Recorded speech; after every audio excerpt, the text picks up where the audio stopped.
Navebhyo Namo Namaha.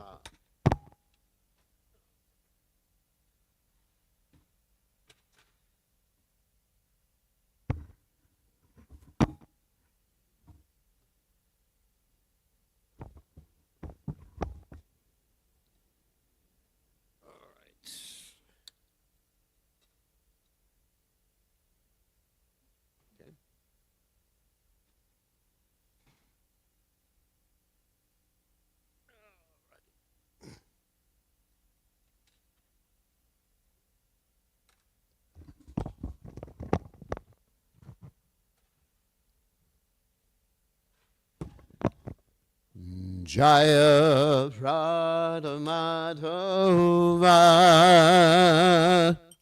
Kunja Bihari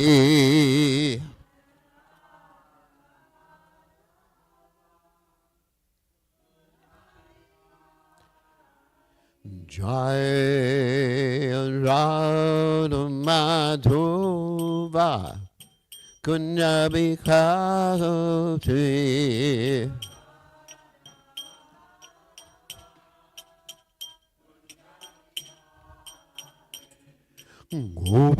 Gopindana Malaba Girivaro Raguti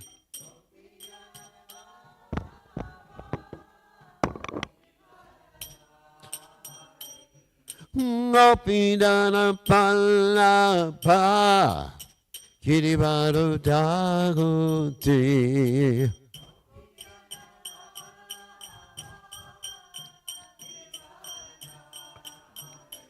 Yasodanandana Brajajanaranda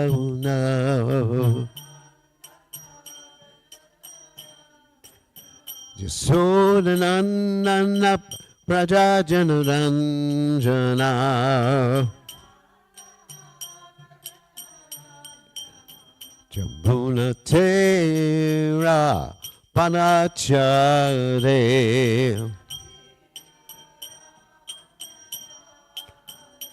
Yamunatera Panachare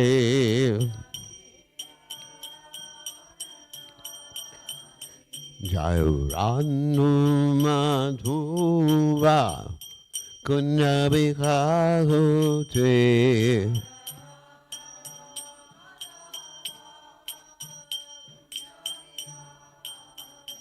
Jairanu Madhuva Kunyabikahote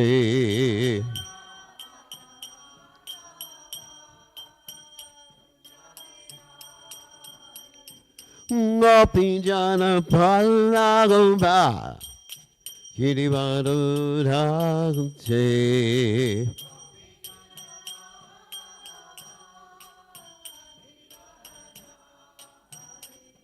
Gopinjana Palagomba Girivaro Raguti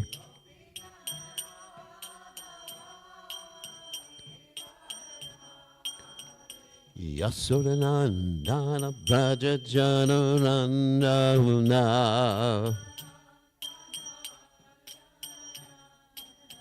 Yasodanandana Brajajanaranda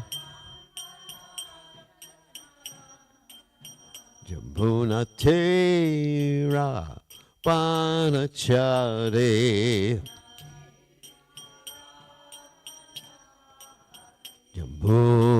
Jambunatera Panachare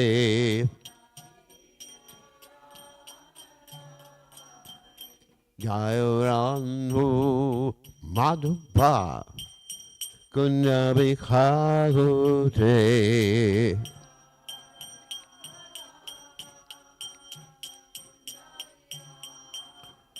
Jairanu Madhuva Kunyabikahote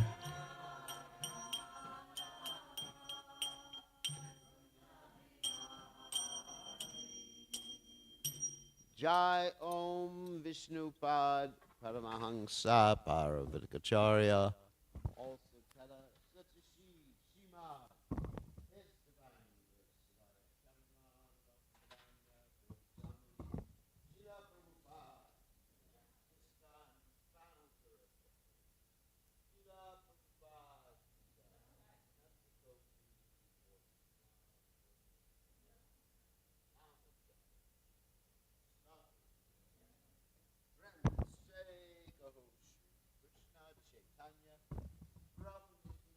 Shikwaitagadata, Shiva Siddhigo, Bhakta Vrindikijai, Shishi Radha Krishna, Gopi Gopinath, Shyama Kunda, Radhakunda, Giri Govardhan Ki Jai, Vrindavanam Ki Jai, Mathuranam Ki Jai, Jagannath Swami Ki Jai, Yamunamai Ki Jai, Shrimati Lalasi Devi Ki Jai, Samaveda Bhakta Vrinda Ki Jai.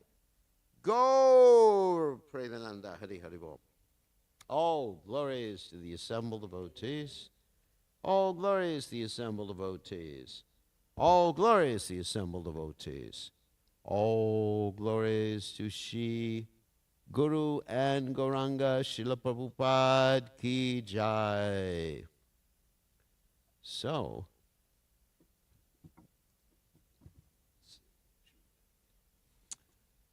we are reading from Srimad Bhagavatam. It's actually the Om Vishnu Padaya Krishna Prastaya Bhutale Srimati Bhaktivedanta Samaniti Namani Namaste Saraswati Deve Gaurvani Pacharni Nivashesha Sunyavadi Paschatya Deja Tarne. So we are reading from Srimad Bhagavatam, 10th canto, 48th chapter, text 24. Om Namo Bhagavate Vasudevaya. Om Namo Bhagavate Vasudevaya. Om Namo Bhagavate Vasudevaya.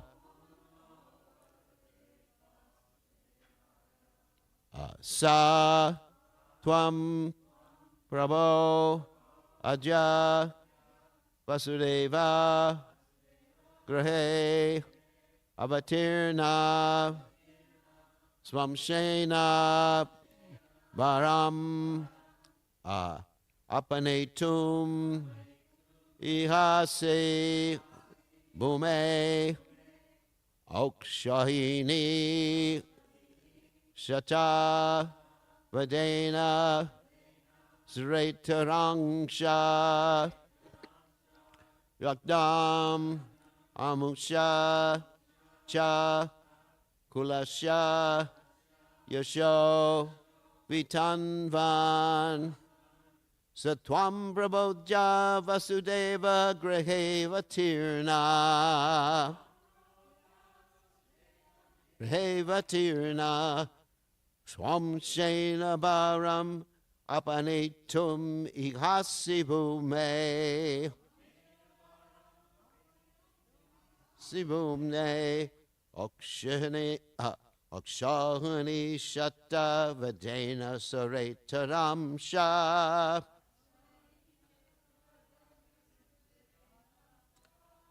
Ratyamamusha Chakulasha Yashovitanvan Satwam Prabodja Vasudeva Graheva Tirna Shamshena Varam Apanetum Ihasibume Akshohanit Shatta Vadena Saretaram Shah Rakyamamusha Chakulasha Yashovitanvan Satwam Prabodja Vasudeva Graheva Tirna Swam Shena Baram Apanetum Ihasibume Apinaitum Ihasibume Okshohani Shatavatena Saretaram Shah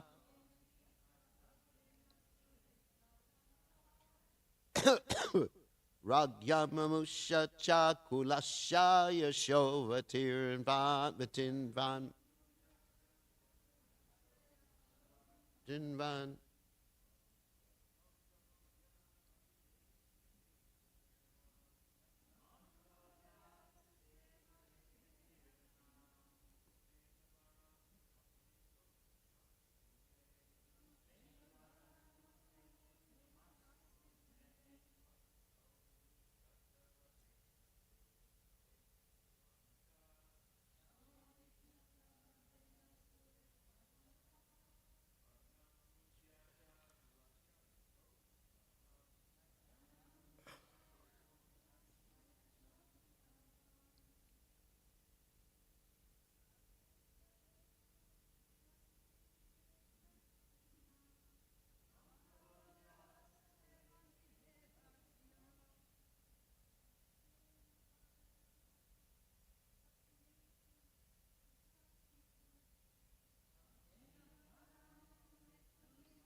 Okay.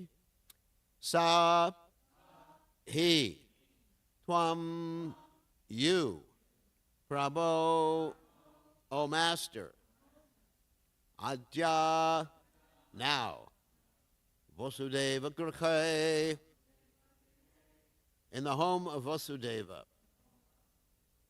Avatirna, have descended, Swa, with your own, Amshena, a direct expansion, Lord Balaram.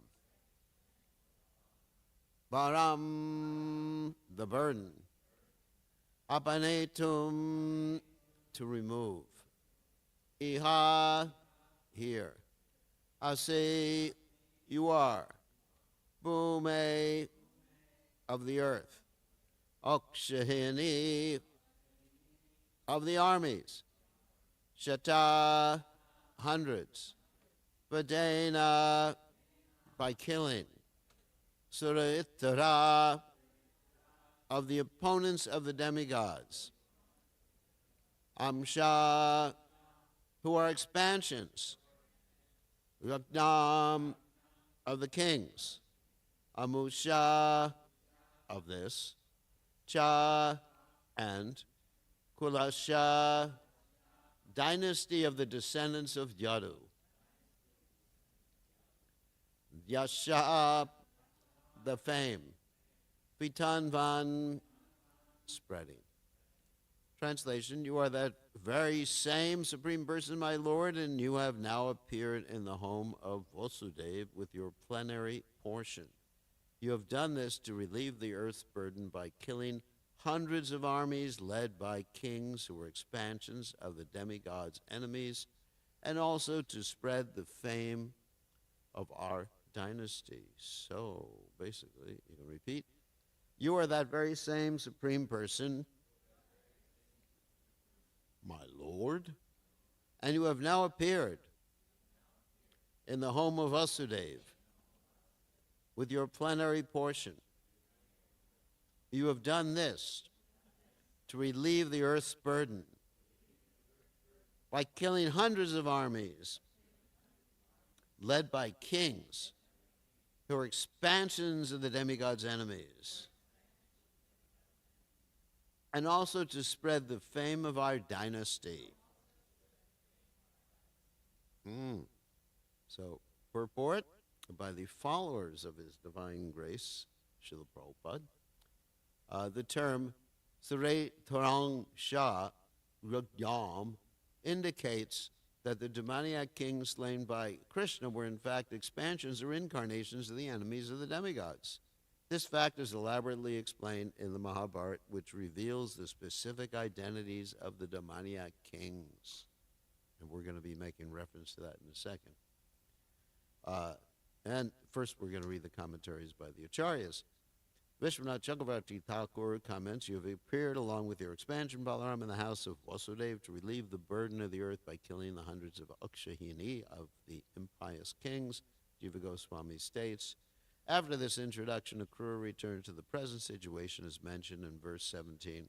Being of such greatness, again and again you appear in this world to establish the proper path. O Lord, full of all powers, Prabhu, you appeared in the house of the best Yadu, Vasudeva. Vasudeva can also mean one who shines Deva with wealth, Vasu, of bhakti. Interesting. So again, the verse. Sa tvam prabodhya Vasudeva grahe vatirna Shvam shena baram apanetum mihasi bhume Okshahini Shattavatena Saretaram Sha Ragyamamucha Cha Kulasha Yashovitanvan. So Magana Timidandasha Gananjana Shalakya Chakshur Un Militam Yena Tasmai Shri Guruve Namaha. So, of course, first thing that comes to mind is that this reminds us of verse 7 and 8 in the Bhagavad Gita in the 4th chapter. Does anyone know that verse? Oh my God. I'll give you a hint. Yeah, you got it. Yada yada dharma shad glander bhavati bhavatar. Abhutanam dharma tadatmanam trijamiham. And then next verse. Parichanaya sadhanam vinashaya chadushkutam.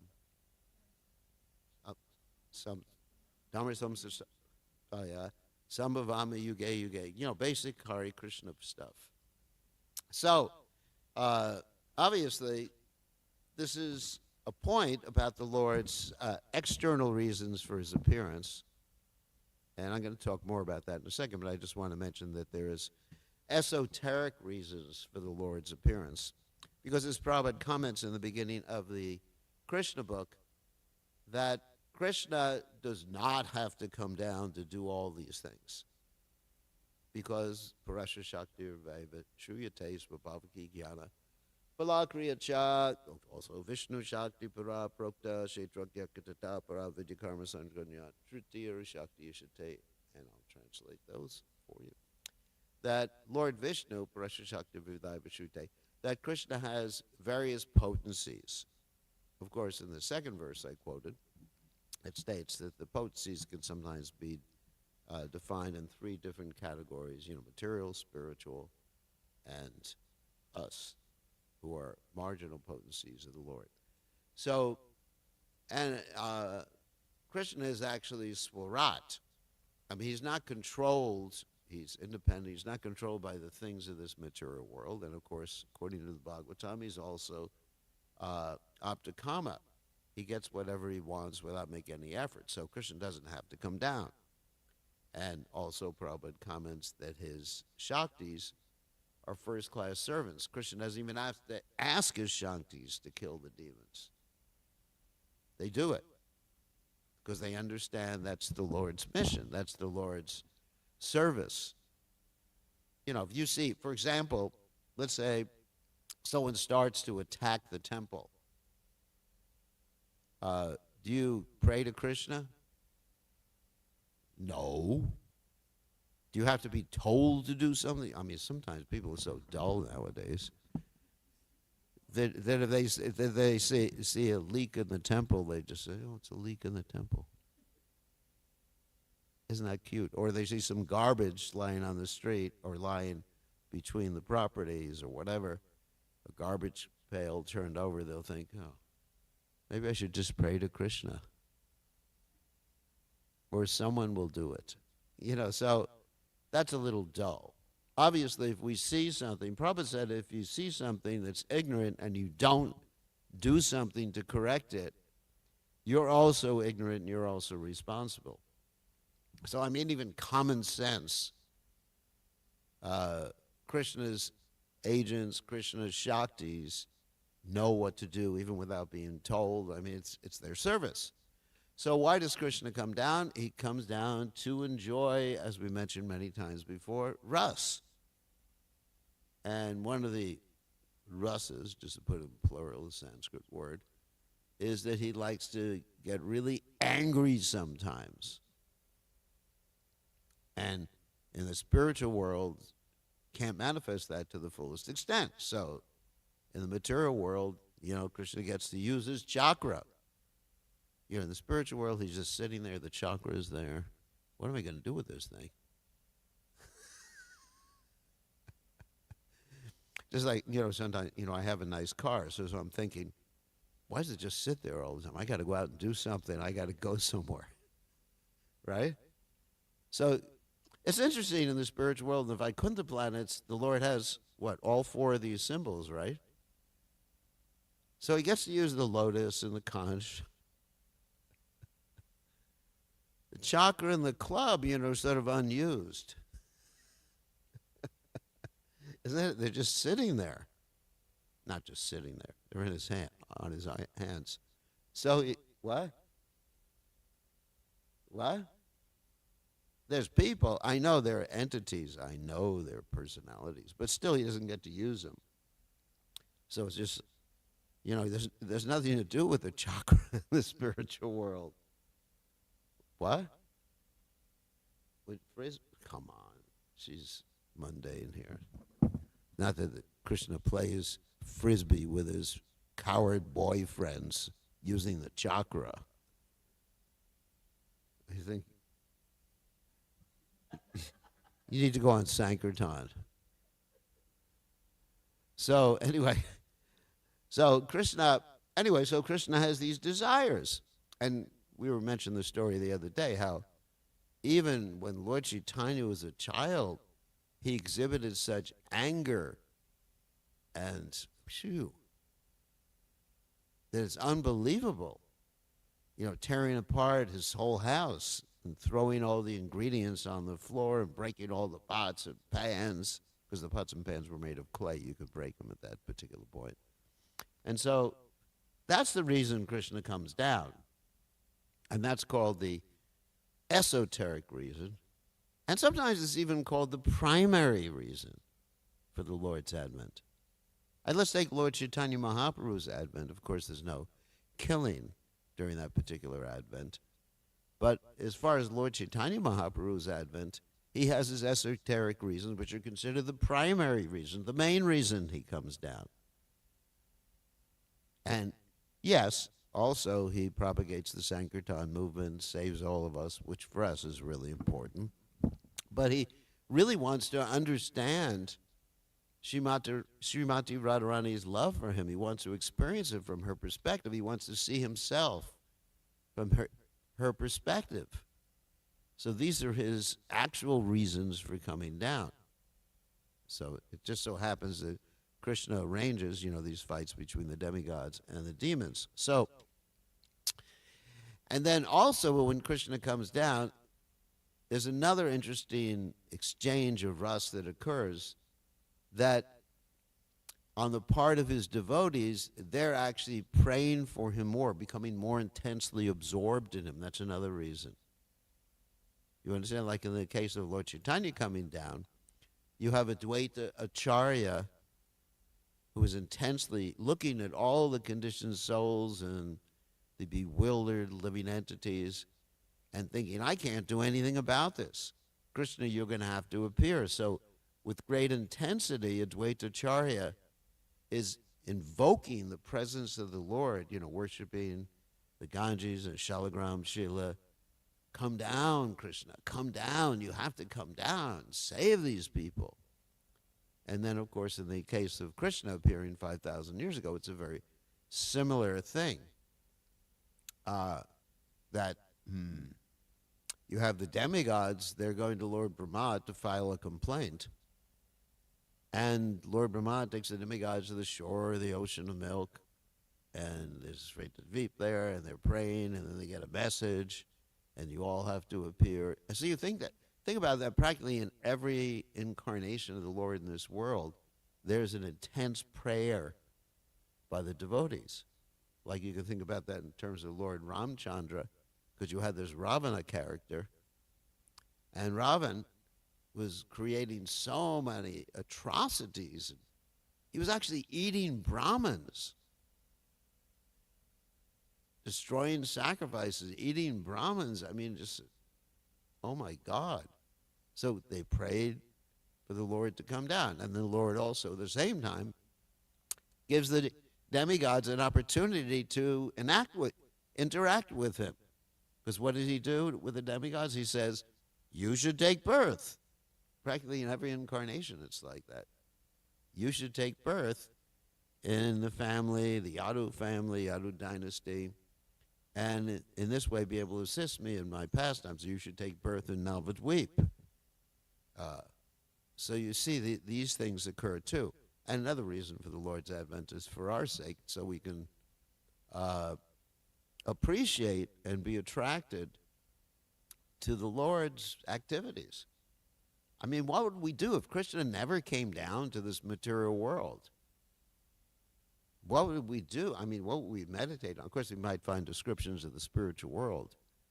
But really, what we're attracted to are the really sweet pastimes that Krishna enacted when he was in this world, right?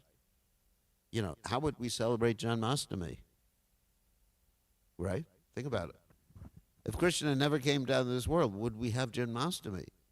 Would we have Gaur Purnima? Would we have Nrsimha Chaturdasi? I don't think so.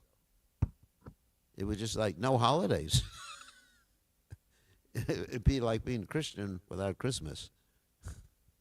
What do they say? The Grinch that stole Christmas. So anyway, so in this way, so there's many different purposes the Lord fulfills, and it's really secondary that the demons get destroyed. So I wanted to comment on one thing that was mentioned in the commentaries, how in the Mahabharata. Okay, I'm just going to skip ahead with my notes here because I had a lot here. And then I'll go back, hopefully. So in the Mahabharata, it actually describes who was who in the pastimes of, well, Krishna killing the demons, basically. Not so much in the Vrindavan pastimes, but in the pastimes of Krishna killing demons. Just like we have in the Chaitanya Lila, we have a Gora Ganadesh Dipika by Kavi Karnapur, right? Which describes who was who. But the Gora Ganadesh Dipika doesn't really describe demons too much. Whereas the Mahabharata describes demons.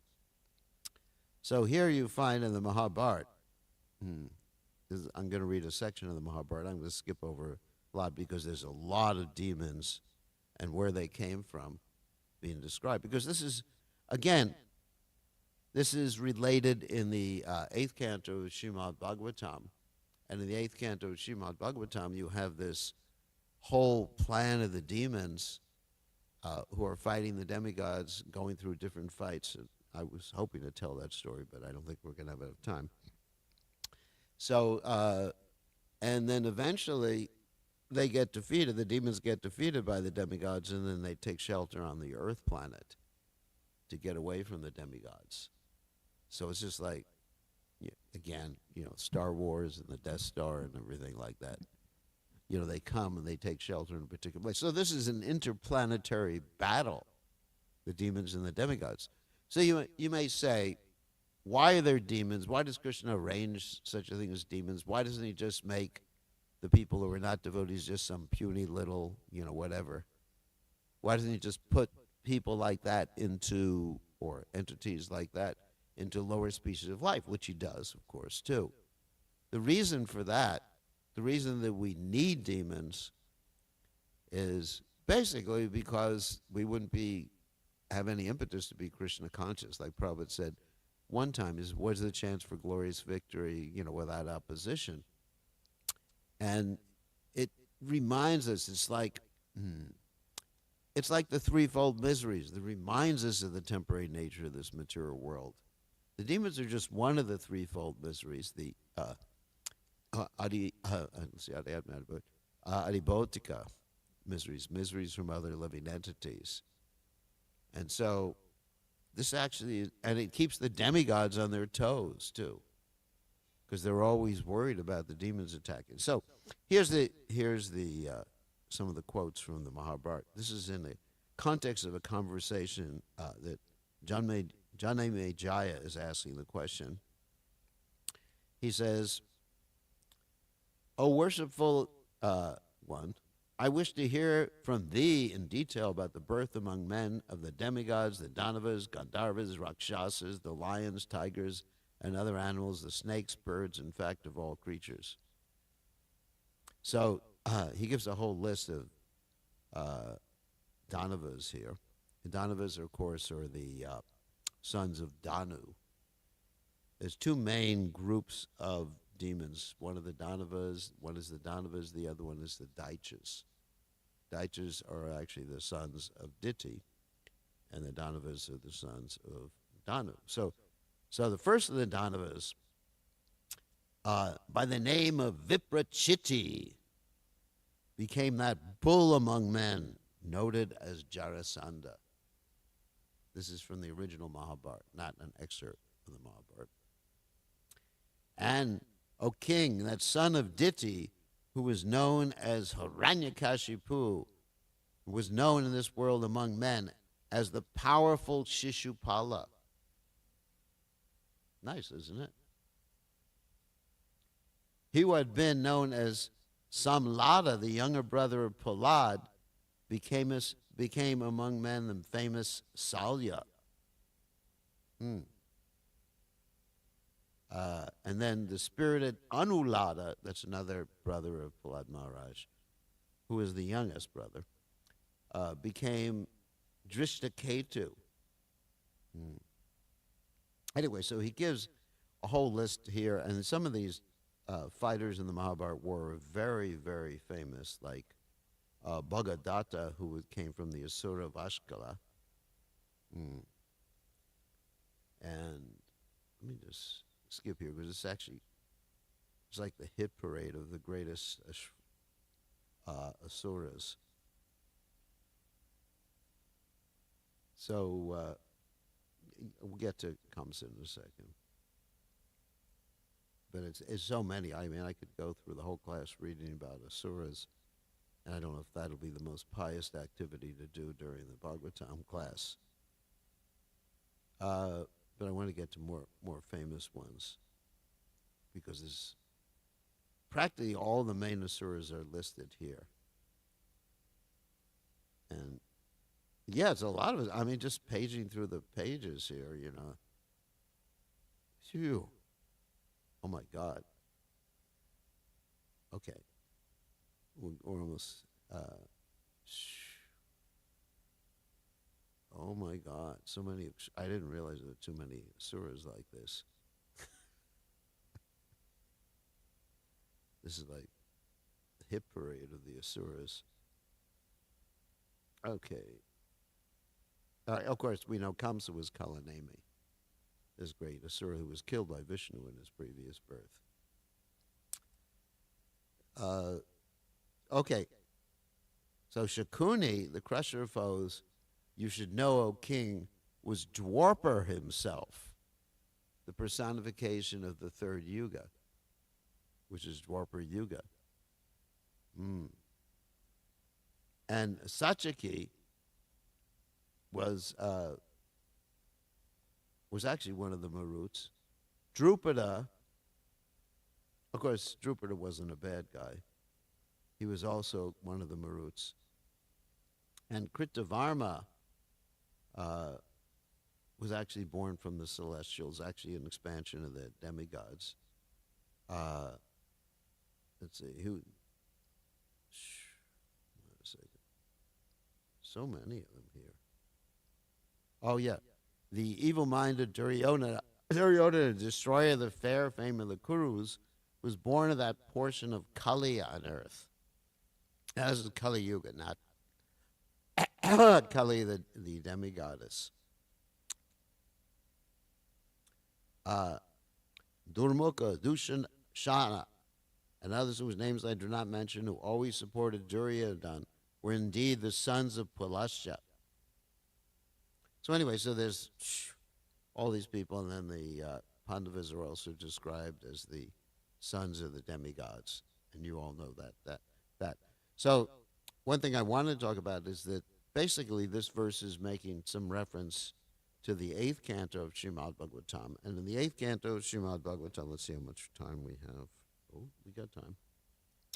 We have the whole story of the demons and the demigods fighting each other. And I'm going to tell that story really quickly, because usually I tell that story during the Janmashtami prequel. So once upon a time, very quick, Durvasa Muni offered Indra his garland while Indra was riding on his elephant. Indra put the garland under the elephant, and it was crushed by the elephant because he gave it to his elephant. And Durvasa curses the demigods. The demigods lose everything, and they become powerless, and the demons take over. Then they have to make a truce to churn the milk ocean for nectar with the demons. And there's this whole story about churning the milk ocean for the nectar of immortality, the Amrit. And so the demigods then go to Bali, the king of the demons, to make a truce. And there's the whole story of churning the milk ocean and where Garuda appears and Vasuki appears and everything like that, and I'm not going to get into that story.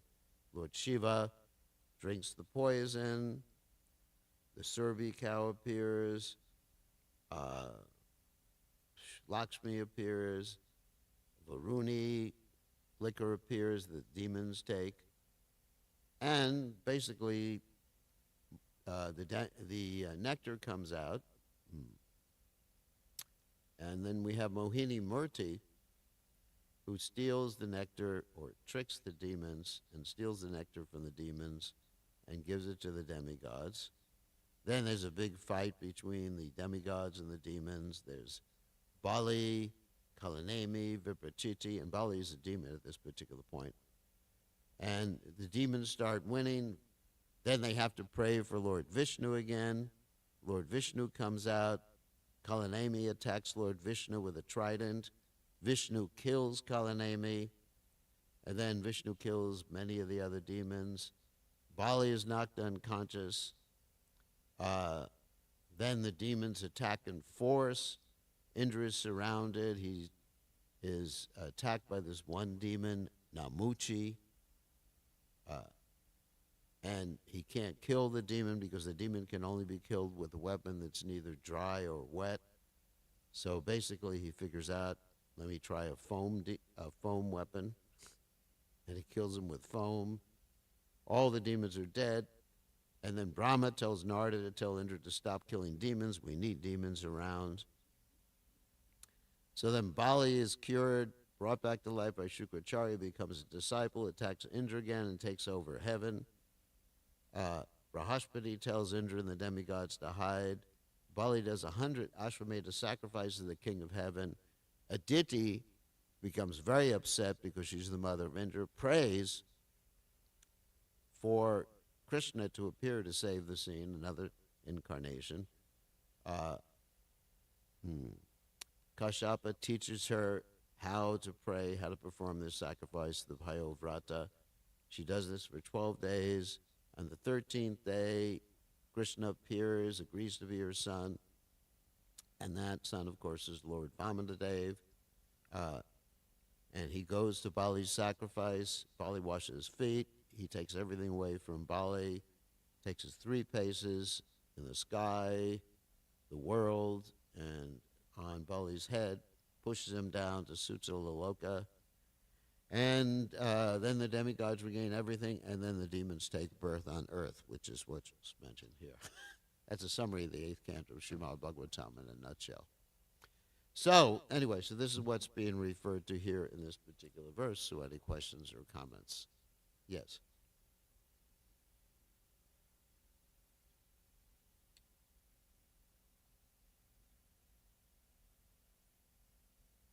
Yeah.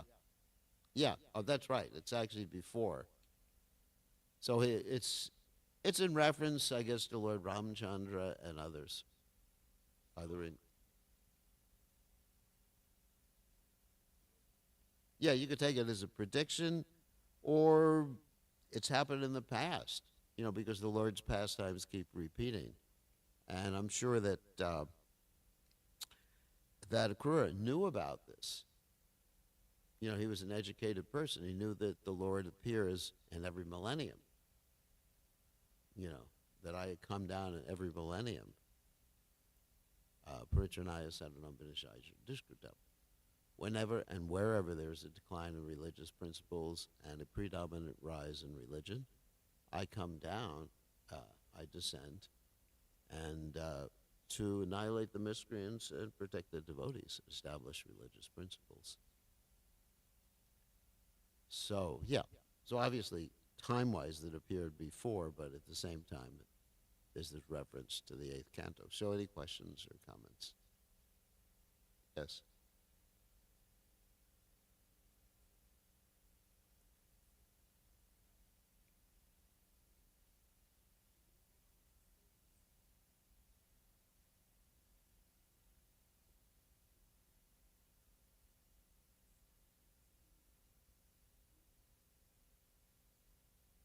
Uh, well, he wasn't in Vrindavan at this particular point.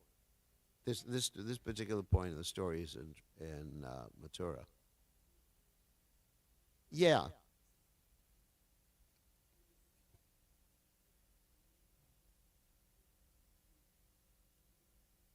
Yeah, I mean, it's not that he went to school after he brought Krishna to Mathura.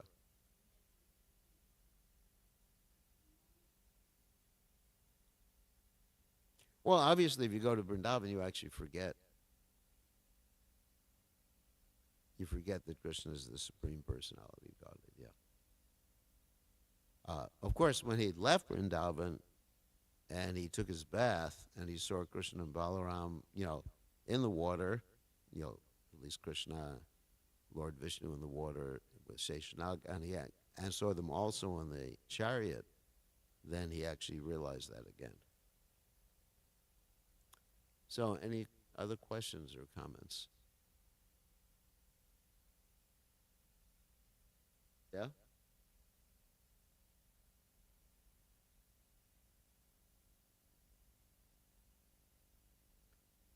We're responsible, yeah.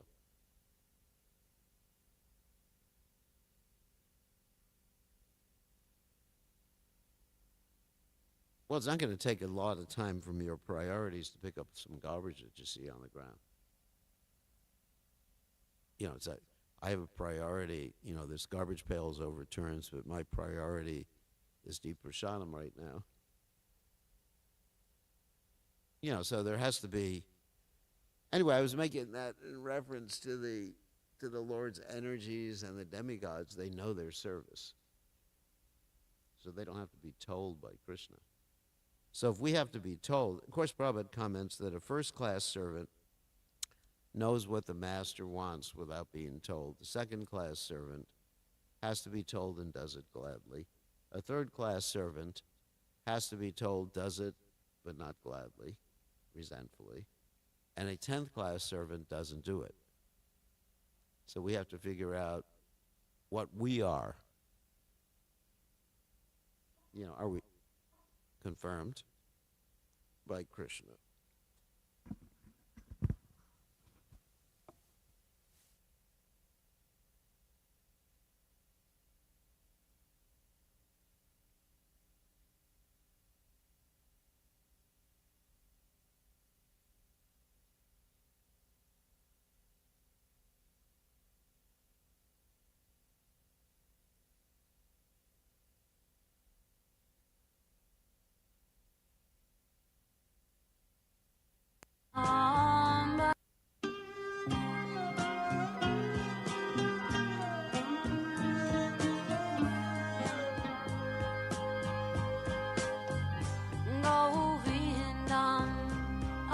Purusham Tamaham Bhajami Govindam Adi Purusham Tamaham Bhajami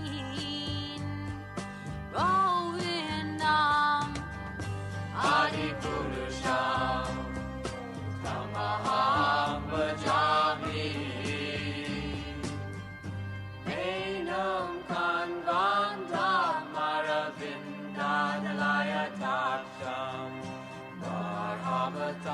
Samasitam Buddha Sundarangam Kandar Ako Vikamaniya Vishesha Shobha Govindam Adi Purusham Tamaham Bhajami Govindam Adi Purusham Tamaham Bhajami Govindam Adi Purusham Tamaham Bhajami Angani Yasa Sakalen Kriya Priti Manti Vasyanti Panti Kayanti Chiram Naganti Ananda Chinmaya Sadhu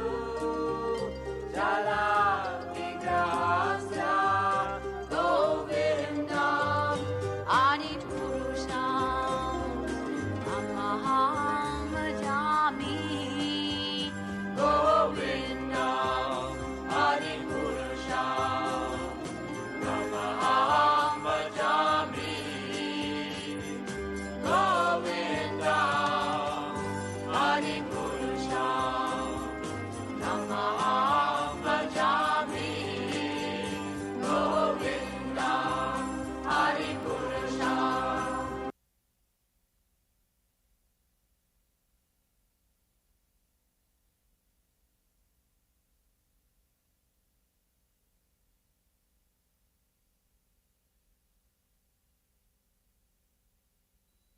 Govinda.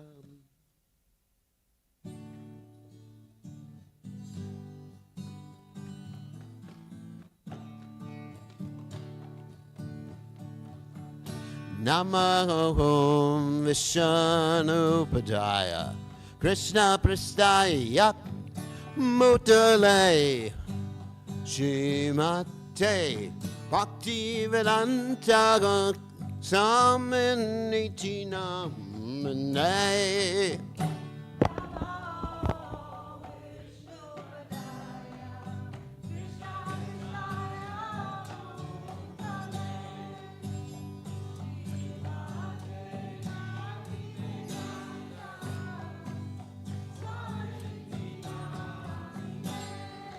Namaste Saraswati Devi Guruvani Vachar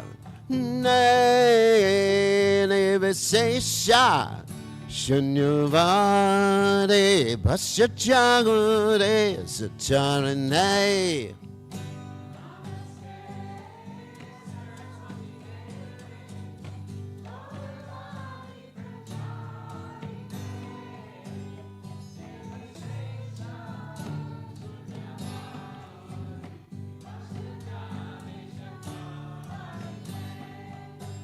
Jaya Sri Krishna Chaitanya Prabhu Nityananda Advaita Radha Siva Sati Gauravata Vrindana Sri Krishna Chaitanya.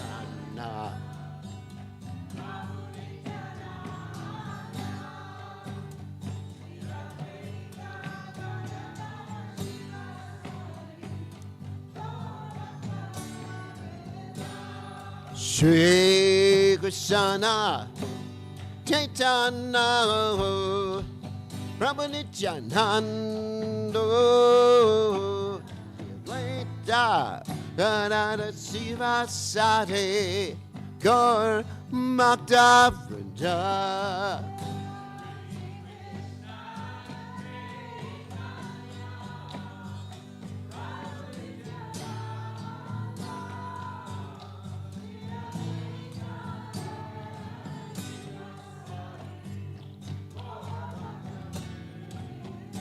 Jaya Shri Krishna Chaitanya Prabhu Nityananda Advaita Radha Siva Sati Gaur Bhakta Vrinda.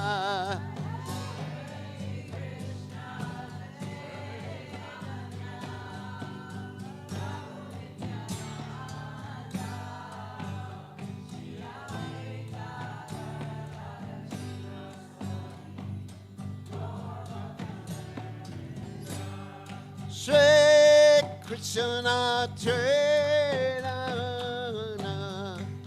Prabhu Nityananda Advaita Radha Siva Sati Gaur Bhakta Vrinda.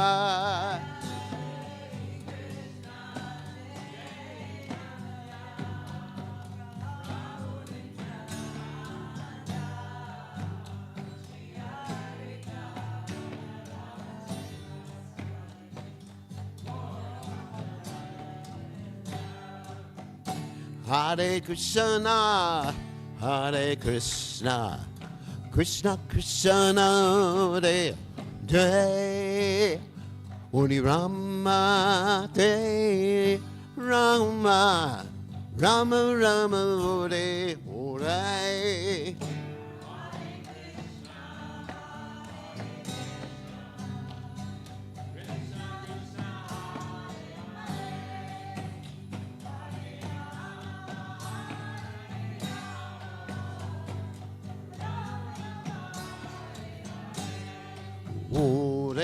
Krishna, Hare Krishna, Krishna Krishna Kore Hare, Hare Rama, Hare Rama, Rama Rama Hare Hare.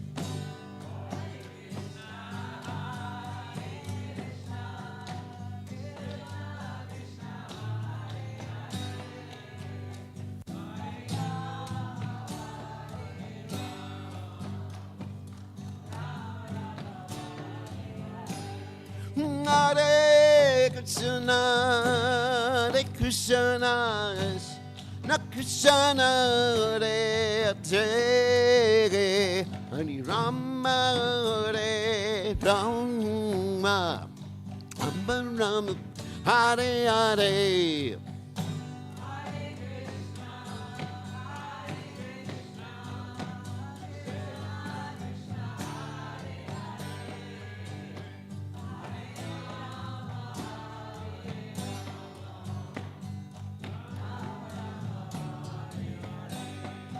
Hare Krishna, Hare Krishna, Krishna Krishna Kore Hare, Hare Rama, Hare Rama, Rama Rama Hare Hare.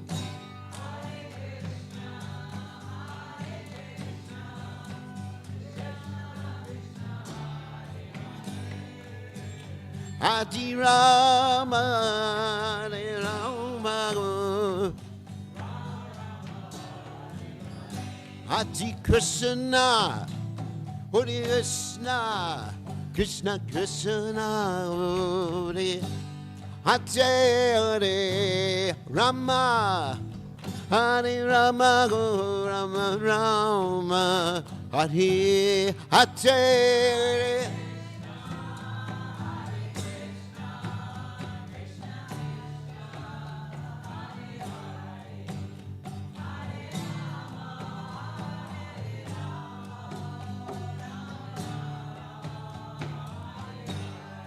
Hare Krishna, Hare Krishna, Krishna Krishna, Hare Hare, Hare Rama, Hare Rama, Rama Rama, Hare Hare.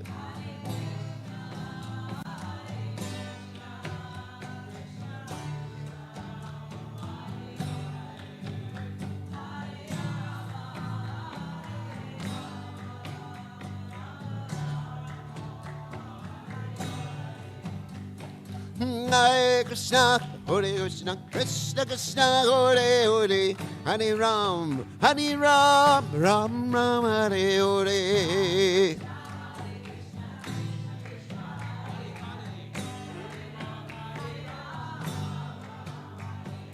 Hare Krishna, Hare Krishna, Krishna Krishna, Hare Hare, Hare Ram, Ram Ram, Hare Hare.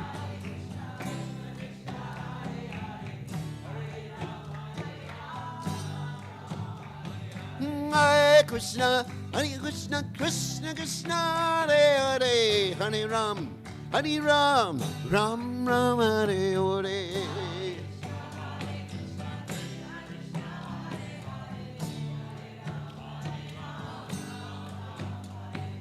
Hare Krishna, Krishna Krishna, Hare Hare, Hare Ram, Ram Ram, Hare Hare.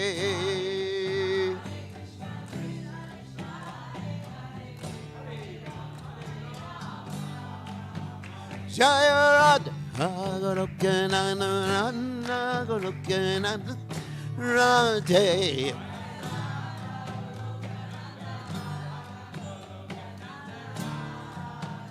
Jaya Radha, Goloka Nana, Goloka Nana, Radhe.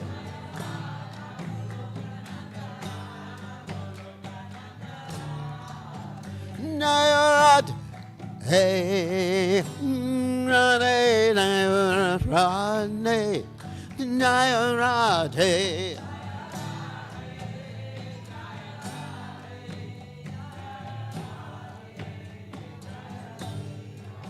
Naya Radhe Radhe Naya Radhe Naya Radhe Jaya Radhe Jaya Shri Ragat Hey Jai Om Vishnupad.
Hare Krishna.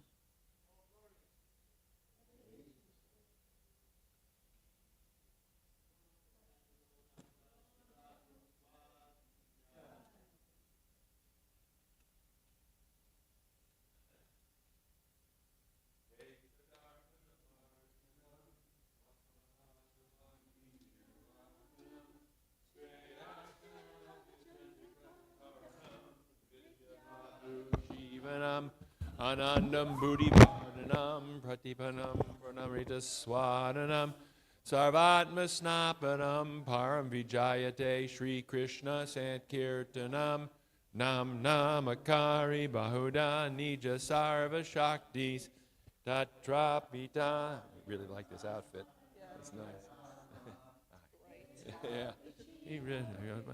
Bhagavan Durdaivam Idrishami Hajjani Nanuraga Trinadapi Sunichena Tarorapi Sahishuna Amani Namanadena Kirtaniya Sadahari Nadanam Najanam Nasundarim Kavitam Va Jagadisha Kamaye Mama Janmani Janmani Ishvare Bhavatad Bhaktir Hoita Twai Ainanda Tanuja Kinkaram Patitamam Vishame Bhavam Buddha Kripayata Vapada Pankajas Jita Duli Sadrishim Vichintaya Nayanam Gadarashudaraya Varanam Gadgadadaraya Pula Garnishitam Vapukada Tavanama Grahane Bhavishyati Yugayatam Namishena Chakshusha Pravashayatam Shunayatam Jagat Sarvam Govindam Virahename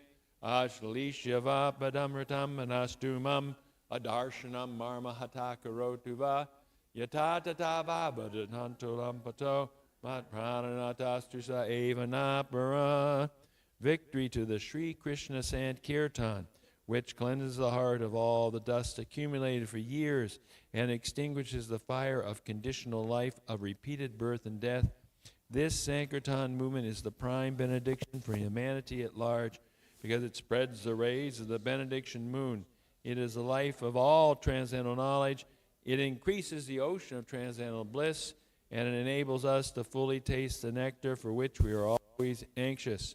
Oh, my Lord, congregational chanting of your holy name alone can render all benediction to living beings, and thus you have hundreds and millions of names like Krishna and Govinda. In these transcendental names, you've invested all your transcendental energies. There are not even hard and fast rules for chanting these names. Oh, my Lord, out of kindness, you enable us to easily approach you by your holy names, but I am so unfortunate that I have no attraction for them.